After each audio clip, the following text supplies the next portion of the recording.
Looks like we're good to go. We ready to go? Yep, we're live. Let's do it. All right. Betting After Dark. Anita Marks with you, and Ashley Mailloux is joining us. I'm so thrilled to be doing this show with you because I think it's fantastic, and I think it's fascinating. I think it's fantastic. There's not a lot of women in this field that handicaps horse racing. Number one, let alone anyone like your age. That you're kind of like this female phenom that has obviously a track record and a history of some fantastic handicapping. So for some of our first time viewers out there, why don't you share with us like your story? How did you get into this, and how have you become so successful? Yeah, definitely probably like an unconventional way to get into the sport. But as a kid, my dad started taking me to the track when my mom worked on the weekends. And, she'd come too sometimes. And, I was like a kid, you see these big animals and you're kind of fascinated with them. So the older I got, I think my, desire to learn more grew. And I wanted to know, okay, how do you read the form? And this is like at 6 or 7 years old. And I can remember like my first big hit, my dad would always give me an allowance to bet. And it just kind of grew from there. The allowance also grew. And, when I went to college, I kind of made my decision to follow a degree in mathematics. I wasn't going to jump into racing or do anything like that. But I went to school in Lexington, Kentucky strategically, because obviously that's a really, that's the horse capital. When you think about Lexington, whether it's racing and breeding and things like that. And then I went to grad school, and still this whole time I travel a lot, go to tracks, and always was betting and handicapping the races. And then finally, when I got my first real job in the real world, I actually moved back to my hometown, and there's a track about 30 minutes away that kind of contacted me to start being kind of their handicapper and providing selections. And then from there, I was their on-air analyst, and this is my third year doing that now. And the opportunities from there kind of just, it opened so many doors. I've worked like the Preakness for the Stronach Group. I was down there for the Pegasus World Cup this year. So I've been really lucky to have all these opportunities. But, it really just started when I was a kid going to the track. So I owe a lot to my dad for that. It's interesting. I think there's a lot of similarities between you and I, because I handicap NFL, and a big reason how I got into that was because my parents got divorced at when I was 2 years old. I was a very young age, and my grandparents helped raise me. And my grandfather was a big gambler, especially when it came to NFL games. And at age 7, I was calling his bookie, putting in his picks, the parlays and the teasers and this. So, very interesting. And, look at us today. So, why don't we dive into a big Saturday at Belmont, a number of races, but what we're going to do is we're going to focus in on 2 specific ones. And just to kind of give you an idea, now I really enjoy horse racing, but I typically really only focus on horse racing when it comes to the big 3. And we're talking about, obviously it starts off with the Kentucky, not this year because of the pandemic, which started with the Belmont. And of course the Preakness. The Triple Crown is when I really get into horse racing. So I am kind of like I'm not your average fan. I'm maybe even a step below that. So it's kind of interesting. I think that's what we're trying to, the audience that we're trying to reach in regard to the show is those that are kind of like me. I'm looking at this race program, and I'll be honest with you, Ashley, it's extremely intimidating to me, right? Right. Like, there's so much information here, and it's hard to follow. And if you're not as knowledgeable as somebody like you and those that truly follow horse racing, it's extremely intimidating. And so that's why I think this is going to be like a great mix, because I'm probably going to come at you with some questions, right, that maybe somebody who's a little bit more experienced in horse racing might not ask you, and just will assume that the people watching know the answer. So with that being said, let's kick it off. Belmont Park on Saturday. It will be the 4th of July. Yeah. So exciting stuff happening. And we're going to start with the poker stakes. Tell us a little bit about this race. Okay, so this is going to be on the turf. They're going to go a mile at Belmont. And so you kind of mentioned the Triple Crown. That's your focus, those 3 races. There's other divisions that are kind of important. So a big role that kind of plays into the, the calendar for these horses and where they're going to go next. And the end goal for a lot of these horses are going to be maybe the Breeders' Cup, right? You have to kind of make your way there. And something that you'll see here when you kind of look at the form on the screen, see the poker and you see a dash grade 3 next to it. You see that G3. So that's kind of telling you the level of stakes race. The big thing with this to kind of try to keep in mind, think about like the minor leagues in baseball. You got single A, double A, triple A. Here, it's like a reverse order though. Grade 1's the best. That's like the top notch. Grade 2 is the next step. Grade 3 following that. And then after that, there's ungraded stakes races.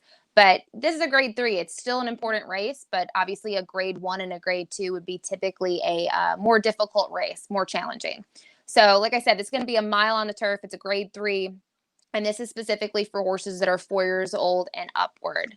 So kind of looking at the form, like you said, it's intimidating, right? There's a lot of words at the top. There's a lot of numbers, bold numbers, all these symbols. So, a big part of handicapping, I think, is when you're going to look at this is overwhelming. You kind of think, what's my end goal? Like, what am I trying to accomplish here? Obviously, you're trying to figure out the winner, but to do that, you're trying to figure out how you think this race is going to unfold. That's the big thing. So when I tackle a race, I'm going to look at every single horse in here. And, you're going to notice things that obviously these horses maybe prefer different things. Maybe horses like to be on the front. They want to go to the lead and hopefully they'll stay there. Other horses, they're going to kind of sit back, maybe backpedal a little bit, be towards the back, and hopefully they'll make a move later in the race. And that's what I'm trying to kind of figure out when I go through this form. Now, looking at this race, you can see as we kind of scroll down here, bunch of horses in here. There's actually a field specifically of 8 horses. You'll see 9 here though. And if we stop right here, this is something to point out. So there is a horse to the outside of this one, the 9 value proposition. But you see the 8 here and it says it's all relevant is entered for the main track only. So as long as this race is on the turf, this horse will not run. Typically you'll see a lot of main track onlys in races that aren't stakes races. But sometimes they do allow main track only horses in case this race were to come off. So I know there's rain in the forecast tomorrow in where Belmont Park is in Elmont, New York, but it's highly, highly unlikely this race will come off the turf. So this horse, just kind of disregard him. Okay. So we can actually kind of maybe start at the bottom. I'm going to start actually at the bottom of this race. Kind of looking at the horses in here and looking at their morning line. Let's kind of look at the 9 horse. This is the horse that they have an odds maker. They kind of look at the field and try to figure out where everyone stacks up. This is the horse that's the morning line favorite. You can see that from the odds of 5-2. So kind of looking at value proposition, a couple of things you might want to look at on kind of a level is obviously numbers play a big part into everything, and statistic and who's who, right? Who's hot right now, who's not. Kind of looking at the connections, you can kind of see where it's highlighted. You can see value proposition was the name. Below that is the owner. You won't really see statistics in the program for that. And then 2 lines down will highlight that. And this is going to be who's riding the horse today. So it's going to be Arad Ortiz Jr. And kind of as we keep on scrolling here, if we stop right there, we can kind of see how Arad is riding so far at Belmont. Okay, so you can see that first number is the 86. That's telling you how many races he's been in. Then you can see kind of his top 3. He's won 27 races, then 12 seconds, and 10 thirds. So he's got a huge win percentage, 31%, and he's one of the top riders in the country. So far, so good? Absolutely. Just out of curiosity, obviously every track is different. Will we find certain jockeys that excel at one track for a specific reason? Like, are you aware why certain jockeys do better at certain tracks than others? Is it familiarity? Is there something specific about the track? What do you look for in that? So I think when you get onto like the top level, I mean, these riders, male and female, they're always squaring off against one another and they're in these big races.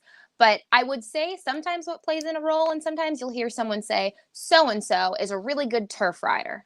They're just better on the turf for some reason. So other people, they might say that on the dirt. So In this type of race, I'm not handicapping thinking like this person is superior at Belmont, but these riders will get nicknames that they're the king of what track and they're really good at circuits. I can think about some riders at Gulfstream Park that just dominate down there. But that also kind of has to do with what type of horses you're getting on. Are you getting that top caliber? There's, these jockeys, something to kind of point out is they have agents. They have people kind of hustling to get them on these horses and get them on top-notch horses. And that plays a huge role. Interesting. Mm-hmm. And, I was telling you, like at Belmont, you see he wins at 31%. But if you go right next to that, you can see his 2020 stats, which these are on the year in general. So far this year at all tracks, he's ridden in 601 races and he's won 158. So 26%. That's really high. That's really impressive. And obviously value proposition, this horse is favored to win this race. And now he's been aligned by a jockey who's having a really successful 2020 season. That's right. That's a win-win. Obviously, yeah. Big positive. Definitely. And we'll talk about this a little bit because Arad actually has ridden him before. So that's an interesting angle we'll get to in a second. But the other thing I want to point out is from a stat standpoint is the trainer. Obviously, you kind of want to know who's working with these horses every day. And in this case, you can kind of see towards the middle of the screen highlighted. His trainer's Chad Brown. And looking at Chad's statistics at Belmont, it's kind of the same layout. You see at Belmont Park for the current meet, and then you see the 2020 stats. And he's almost identical on the year. He wins at about 24%, which is also very, very strong. Chad, a lot of people like Chad in general, but he's really strong on the turf. So that's maybe something to consider here. We can go into his turf numbers once we kind of work our way. We can actually probably hit them now since it kind of makes sense since we're talking about Chad. So you can see where we're highlighted right now, his standpoint as a trainer at Belmont and on the year. But obviously there's kind of different angles to consider when handicapping. So right now we've highlighted, this is how much he wins on the turf, 26%. Very strong number, slightly more than you see on his at Belmont Park number or even on the year, 2% higher there. There's some other ones here that we can dig into a little bit more. You can actually see, for example, they give you a cool statistic on the far right, how well he does in graded stakes. It's not really shocking with Chad. He wins at 25% graded stakes. So 1 in 4, and his top 3 percentage is way higher than that. He's very, very strong in graded stakes races. Kind of scrolling over to the other ones, we won't dig too much into them necessarily, but one that's interesting is the one in the middle, one last start. So they'll provide this on a lot of trainers. This is telling you if this trainer won his previous race, what's the percentage of him winning the next. So a next timeout winner, back-to-back repeats, 30%. That's very strong as well. So you can kind of see Chad is just across a number standpoint, a very strong statistic standpoint on him. Yeah, I mean, it just seems like all the stats that, really all the stats that you have pointed out to us, everything seems very strong. Yeah. Out of, what do you feel is the most important thing in regard to looking at value proposition? What is the first thing, or what is the most important thing? That is it the horse and the history on turf? Is it the horse and the history on a mile length? Is it the jockey? Is it the owner? What is the most important thing, or at least give me the top 2? So for me, it's his performances on turf and like his numbers associated with that. So it's really his races. And then, obviously the connections play a huge role into it. Another standpoint they'll tell you in towards the right side of the program, they'll tell you that Chad and Arad, when they team up, they give you the 2019, 2020 stat, that number, 27% of the time. And this is not shocking. They're both really strong and competitive. I would expect that number to kind of fall in the middle of their statistics. It's pretty spot on. So kind of talking about his races, that's where you kind of got to dive in and see how you're going to figure out where he stands up here. So when you look at the races, obviously the thing to note is the most recent line. So the top line is their most recent start. And then you go back in time. So, this horse has only raced 4 times in his career. And we can kind of see that, obviously, by the number of lines. But some of these horses will race so many times that you can't see that. So you can kind of see towards, I guess, the right third, you can kind of see his record. You can see it says life. And then it says, he's got these 4 starts, 3 wins. He's made $135,000. lot to see here. This kind of is a nice little box, these 8 or 9 rows. It'll tell you how he's done in 2020. It'll break it down to you by year. It'll break it down by surface. You can kind of see that towards the right. And it'll even tell you at Belmont Park. I mean, he's won 2 of 3 races at Belmont. That's a huge thing. Sometimes horses really like one course over another. That could be the surface, or it could also be the configuration of the track. Not all tracks are built the same size-wise. So, obviously he's a really consistent horse, but specifically looking at his races, if you look at that most recent race, he raced on June 3rd at Belmont. He went the mile distance, and, that kind of level, what they call an optional claiming event, it's kind of a good springboard to see if you have a stakes horse. And the way he won this race, you can kind of see going across. We're using the daily racing form, so they really focus on something called Beyer numbers. And this is a calculated figure. And what it basically tells you, I mean, obviously the bigger the number in a simple sense, that's what you're looking for. And 100, a triple digit number, is huge. You can kind of see as you kind of look across the line how the race panned out for him. I can kind of see that he was, kind of towards the middle of the pack early on. And eventually you can kind of see where you see the 5, 6, 5, 3, 1. He made up ground as he went, and then he ended up on the lead. Can kind of see that from the line. Now, those numbers, I don't want to get too much into it, but those little numbers next to the bigger numbers, that's telling you like how far he was from the front. So when you see a 4, where it says like 6'4", he was 6th in the race at that point, and he was 4 lengths away, which basically when you think of a length, think if you lined up 4 horses. Each horse is a length. So it's telling you kind of how far he was back, and you're trying to figure this out. So for him, he kind of, was mid-pack. He made a move late, and when he won, he did it pretty easily. Something you can kind of tell, too, if you're not, a big thing, people might watch these races over again. But the form tells you on the right-hand side kind of the trip he got.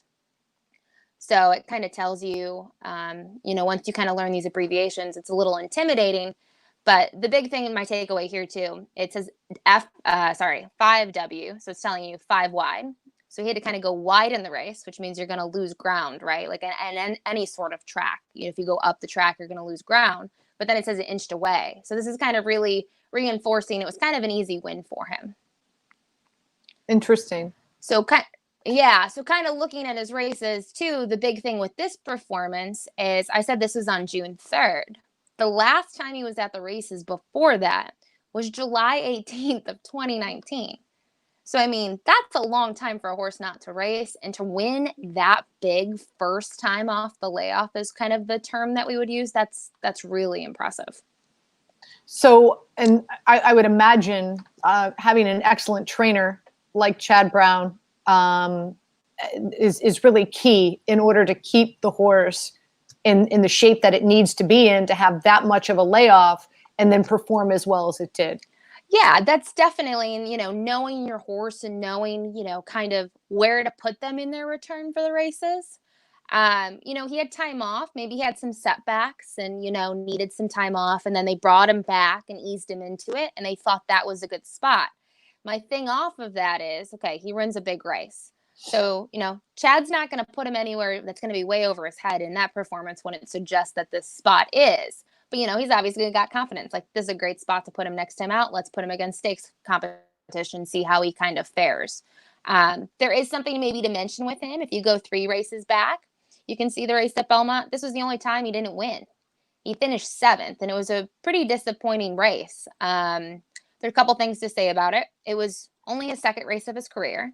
So, second time out, these horses are young. They're still learning. It's kind of like, I always use an example. It's like a puppy, right? Take puppies to training class. First time they might do okay. Second time, they might kind of fall apart, but eventually they're learning as the process goes along. Big thing to take out of that race. Yes, it was a graded race. It was a grade 3 as well, but he was kind of on the front end. And the reason, what I mean is when he kind of came out of the gate, he was placed up front. And if you see all of his other races, you don't see those ones really early in that kind of line going across. So he might have not liked that. He might have not liked being on the front end. So maybe from his other races, you can kind of see he kind of goes to the middle of the pack and he makes his move in the stretch. That's kind of what you kind of see from his races so far. So what I'm interpreting here is that, these numbers are actually giving you a visualization. If you didn't watch this race, you didn't see it live, you didn't see it on television, these numbers are giving you a visualization on how his races played out and how he won. Yeah, definitely. Because you kind of look at the good example that we can use is we can use that race. We can use this race in the grade 3. Before you see those ones that line up, it's like a 1. Yeah, that's the one we're going to look at right there. You see the 79, then you see a 1/7. That's telling me there's, 7 horses in the race, and he broke from the rail. He was the 1 horse in the race. So they sent him to the front, and you can kind of go along in the race, and this is tracking his position. He was out front, but I see something that kind of sticks out is you see the one with the HD. That means he only had the lead by a head. So there was someone with him right there. Then I see the one with the half. So there was someone just right off of him. And then I can kind of see from there, you kind of see the number next to the 6 and the 7, it grows. It kind of seems like he got tired. That's what kind of I see there. And or that other horses had more left and kind of, you poured it on late, and he finished last. So considering he's the 9 horse, so he's coming out of the 9 post, right? Mm-hmm. Right. So based on the races that you're interpreting and you're visualizing, what does that mean? Do you feel this is a good spot for him to be in? Yeah, I have no really concerns with that for him, knowing that he's probably not going to be on the front end. So he can, he doesn't have to rush out of that outside position. Also, something to kind of look at is the way this race is. It's a 1-mile race. It's kind of a little bit of a different setup. It's not a 2-turn mile. It's a 1-turn mile. So there's a little bit more time to kind of get into a good position. But if you even look at his race 2 back, which I understand July 18, 2019 at Saratoga, different track configuration, but he was on the outside that day and he still won. So I'm not concerned with him about the post position. So in like any race, I mean, obviously, the odds here, you're not going to win. You're not going to win money if you put your money on value proposition. So I do want to I'd like for us to focus on some other horses that kind of caught my eye. And one in particular, and I think this is a really great story, and that's Got Stormy, who's the only filly that's racing in this. The daughter of Get Stormy, and some would argue maybe has the best trainer on the board. So if we could take a look at, I'm sure. I love the storyline of a filly racing with the fellas. I know that's definitely a thing that we like. That's you got to put money on that, right?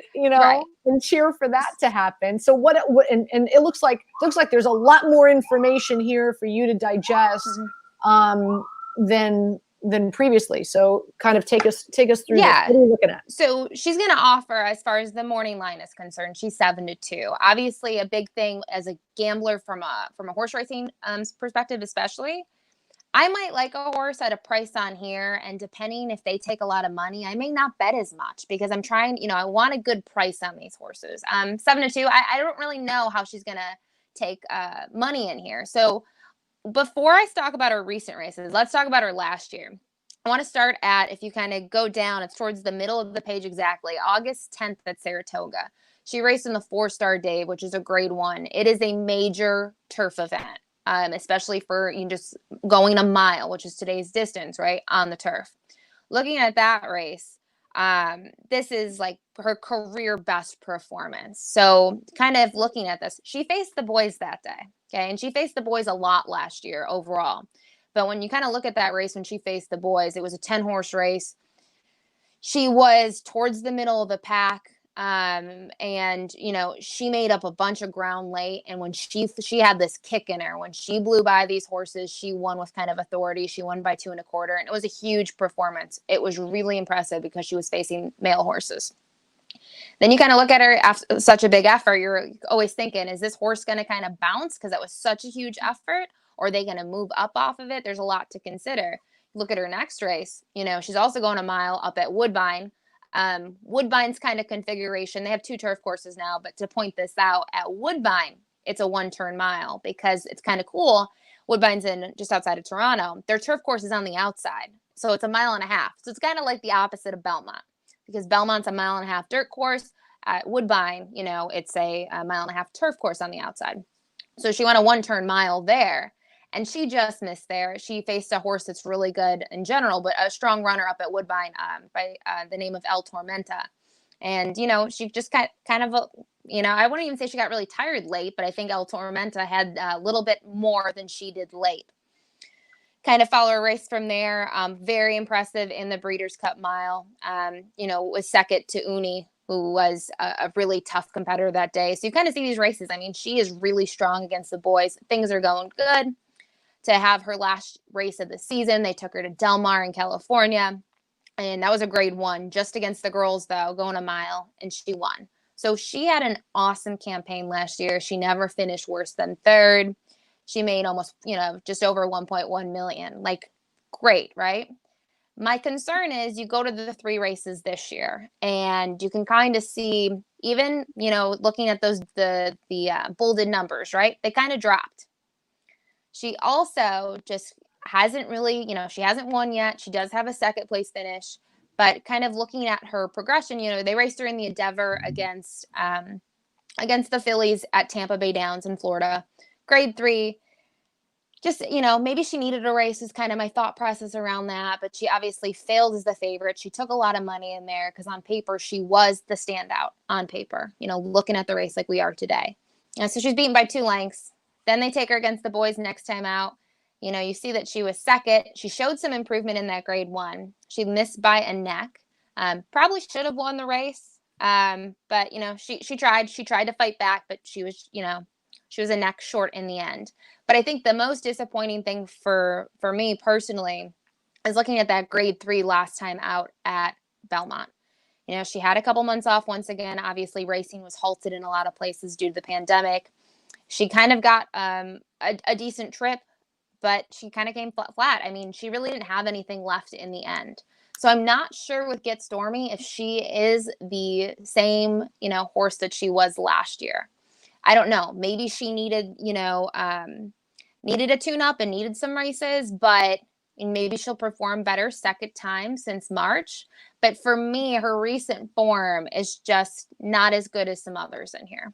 Now, in regard to the jockeys that she had, are they the jockey that is going to be riding her on Saturday at Belmont in this race? Is it the same jockey? Is it a different jockey? No, it's a different jockey. So you can kind of see we highlighted Tyler Gaffleon's been riding her, and he's not on her today. I mean, she's getting one of the, in my opinion, one of the best of all time, John Velasquez. And I say that it doesn't matter the surface. It doesn't matter the type of race. I mean, he's performed in all the big stages. He's, you know, all the big dances. He is, in my opinion, one of the best of all time. So now, so a little disappointed in this year's performance, but the fact that she has and is going to have on Saturday one of the best jockeys in the business, does that balance it out for you a little bit? Not necessarily, because if you can kind of see, you can see Tyler Gaffleon's name come up a bunch, right? He got her in the winner's circle several times. If you look at her last races, he's ridden her on every race on the page, but 2 that we can see. So for me, I mean, the rider switch doesn't, how should I say this? Doesn't, like, you know, take away from her. To me, it doesn't really add to her. She's got a capable rider in her hands. I don't think for me it's that Tyler wasn't riding her correctly or they weren't getting along, because, you know, they were doing quite well together. My concern is more with her than anything else that, you know, you would see, whether that's the trainer, the rider switch, anything like that. Interesting. Okay. Well, is there another, like, for example, Dream Friend coming out of the first pose, you know, Sure. And I'm really curious in regard to a horse like that, you know, having like being in the mile and being on the rails, is there an advantage there with some horses? Like when you're able to like assess this horse's performance, sometimes, you know, maybe a horse coming out of the first post in this distance could be beneficial, right? Could have an advantage. Definitely. I think the big thing with post position is kind of knowing what type of horse you have.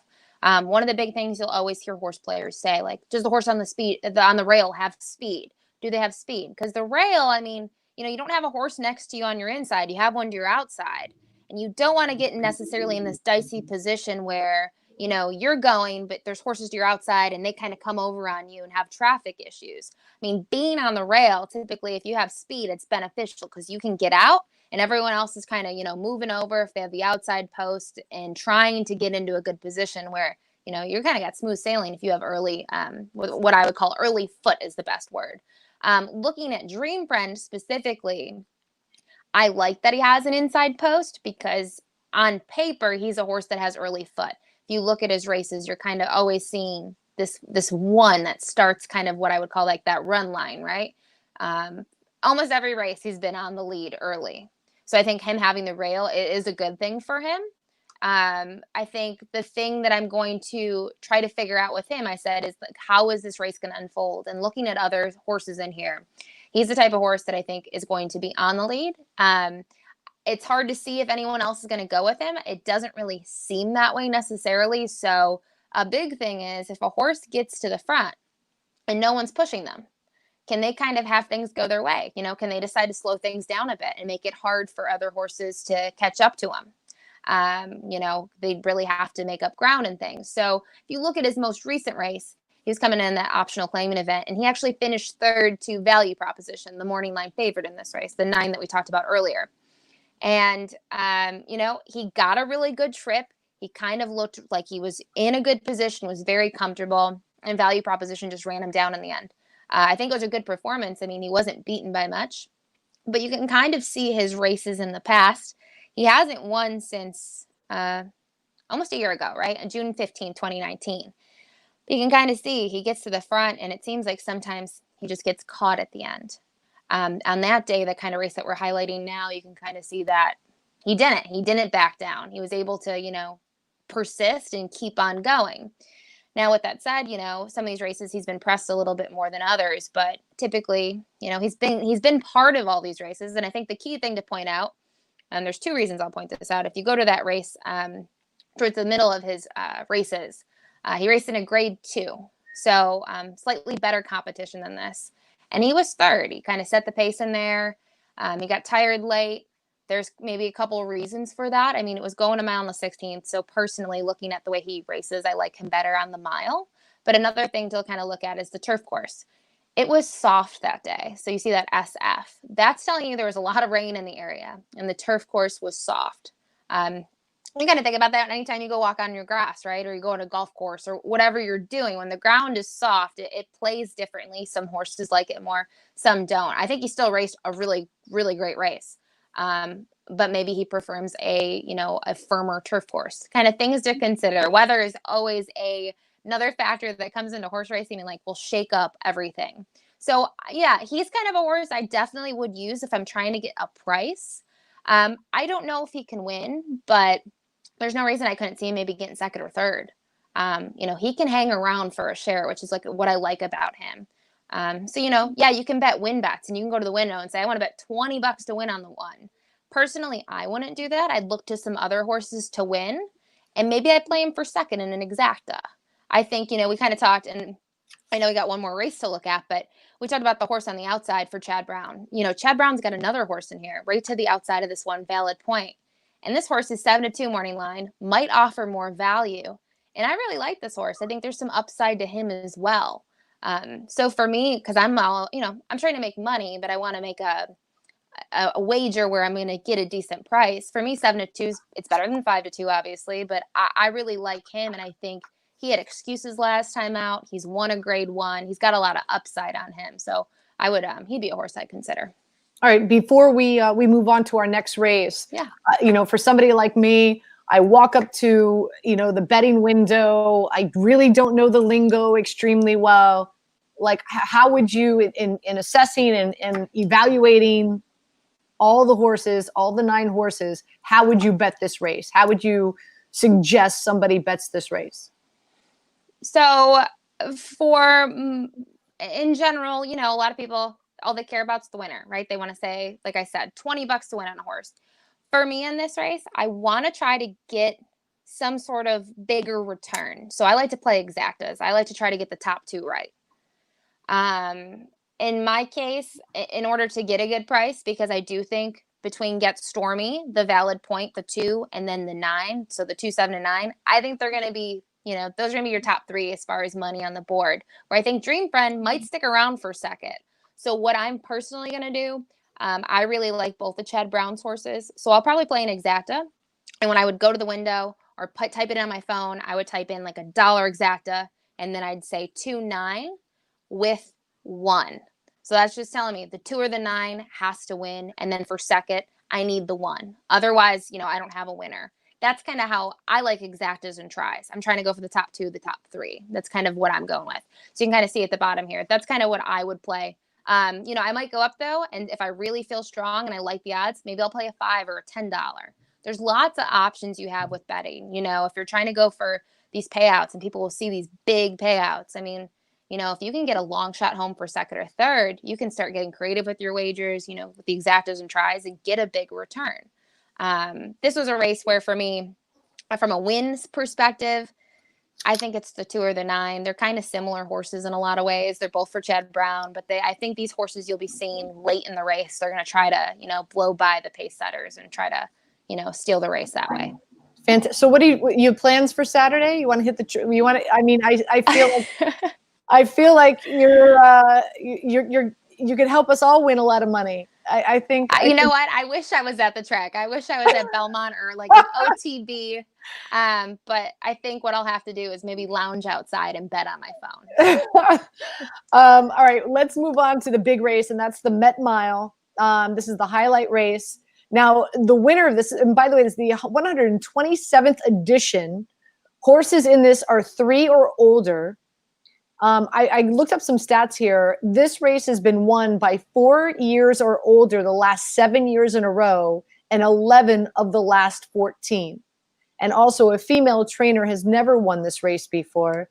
Also read that the winner of this then immediately qualifies for the Big Ass Fans Breeders' Cup Dirt Mile.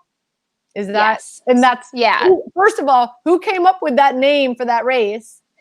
So I know about this. Big Ass Fans. Yeah. What? So Big Ass Fans is actually like a company. I've seen it in Lexington, Kentucky. So a lot of gyms that you'll go to, because I remember when I went to college, the big fans that are overhead, say, over the basketball courts, whatever, they're Big Ass Fans. That's the company. It says it on the fan and everything. I love it. That's the sponsor. So that's the sponsor of this year. And I think they sponsored last year was their first time. Kind of like the big fans we have on our golf course putting greens when it rains. We've got these big ass fans that are trying to keep the greens dry. Perfect name for it, right? Perfect name for it. It is a perfect name. So this is a race for the Breeders' Cup that this will give you an automatic spot in the starting gate this fall. So this year it's at Keeneland. It kind of is, that's kind of a good point that you bring up. You were talking about, you focus on the Triple Crown. So obviously when you look at when I think about professional sports, my favorite's hockey, but what's everyone working towards? So you want to get to the Stanley Cup playoffs and you want to win the cup. That's everyone's goal. With horse racing for 3-year-olds, the big thing is the Triple Crown. But when you work your way towards the end of the year, the big thing is the Breeders' Cup Championships. And there's a bunch of different races for the girls. There's races for the boys. There's turf races. There's dirt races. There's races going long on the turf, like 1.5 miles. Then there's short dirt races. So it's like our championships where all the best horses for each division, they kind of square off. This is a race. You win it, you're automatically in the Breeders' Cup Dirt Mile. So it's a really important race. It's obviously a lot of money's on the line. It's $500,000. So this is a key race going into that. So this is, and this is the premier race on Saturday at Belmont, right? Yeah, this is, they have a bunch of races, but this is kind of the focus of that day. And, kind of we talk about racing, obviously there's a big kind of, these horses will obviously go stand at a stud farm after this and they'll breed. And this is, a big race. You win this, this is kind of giving you more value as a stallion. And that will kind of, people will want to stand your horse and you will sell the breeding rights. So there's an important race for 10 reasons I could name. So just like the previous race, let's start with the favorite, and that's Vekoma. correct?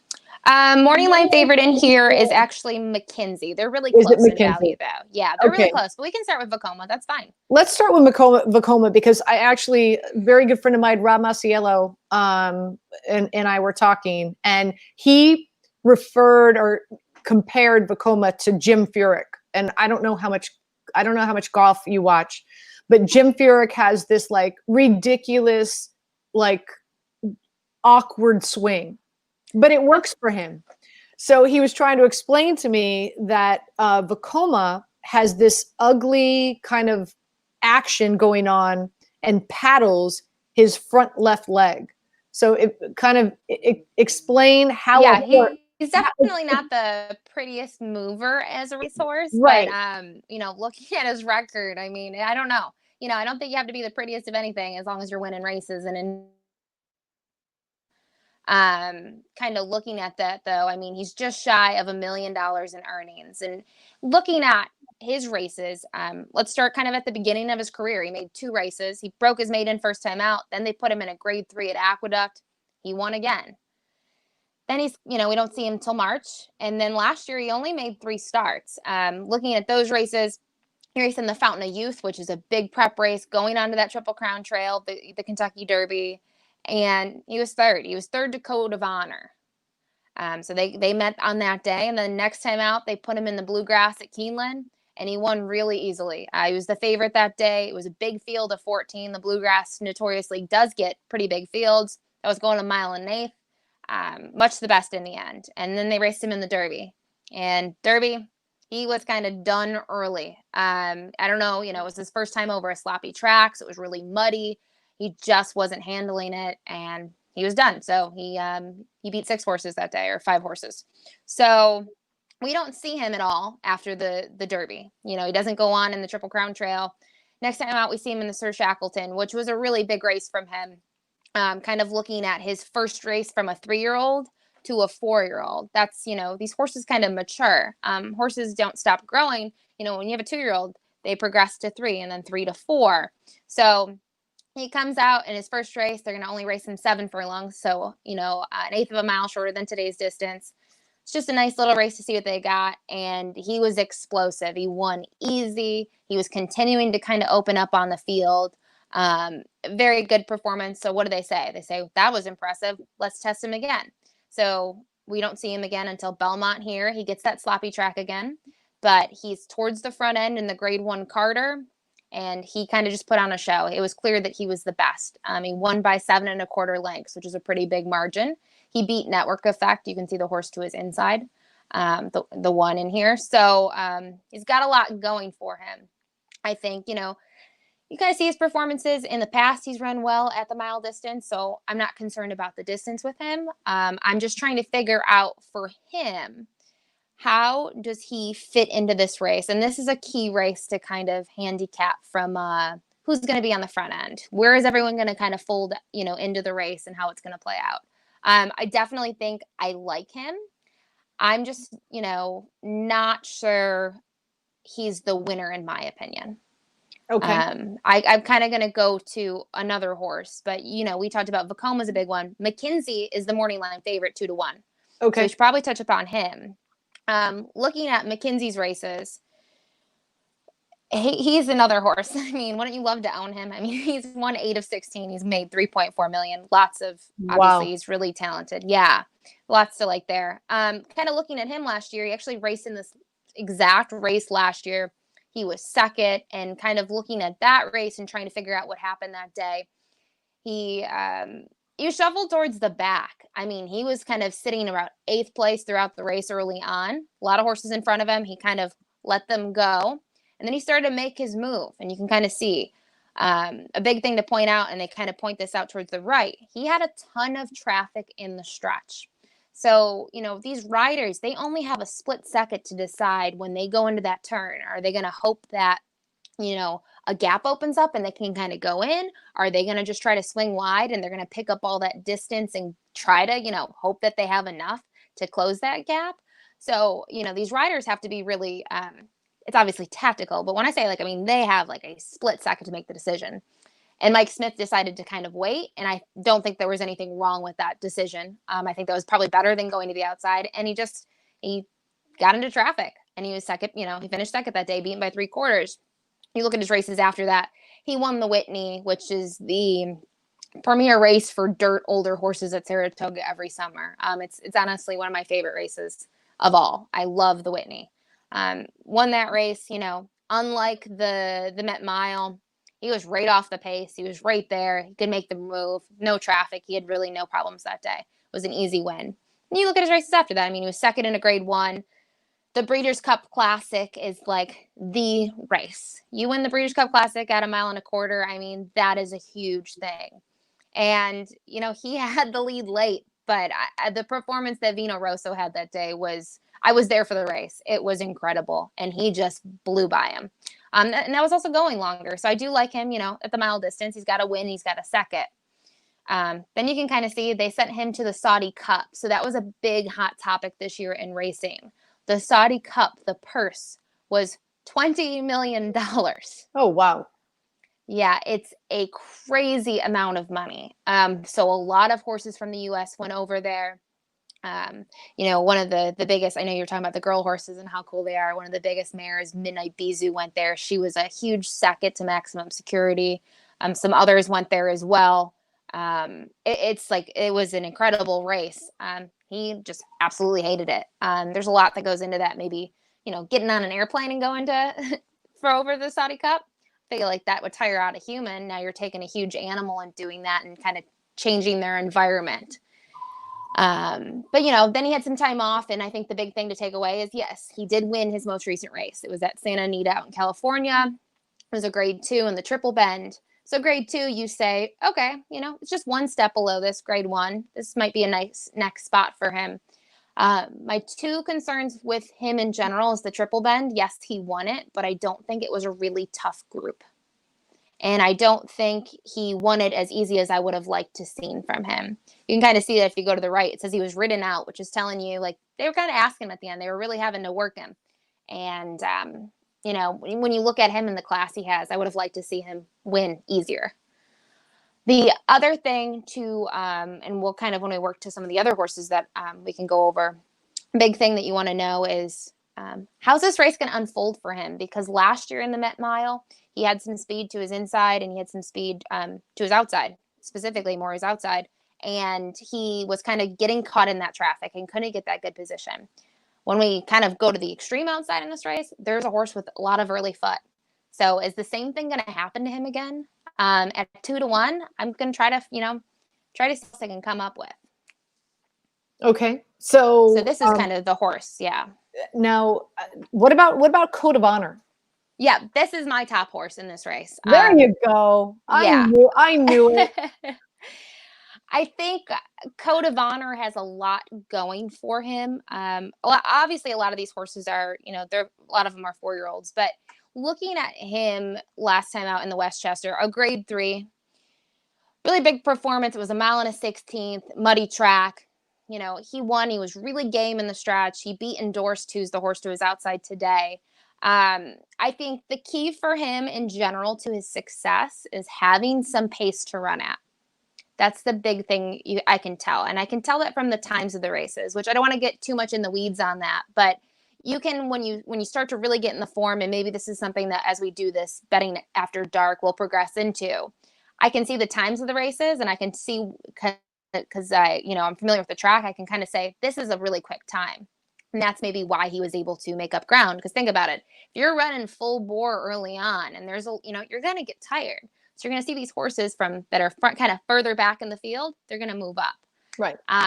in his cases, when there's a decent pace, he's running really big races. I don't think they have to go super fast, but he's the type of horse that's going to benefit the faster they go because he likes to kind of reserve himself early on. But you look at his record, and he's third in the Derby. And he's placed second because of the disqualification that was all over every social media, all over the news. You kind of look at him after that, though. He'd win the Dwyer. He won the Travers, which they call, the Summer Derby. That's like the next huge race for these horses. And it was a really big performance from him. He beat some good horses that have, as a 4-year-old, they've run really well. And you see, he was second and then placed first through disqualification to Vino Rosso.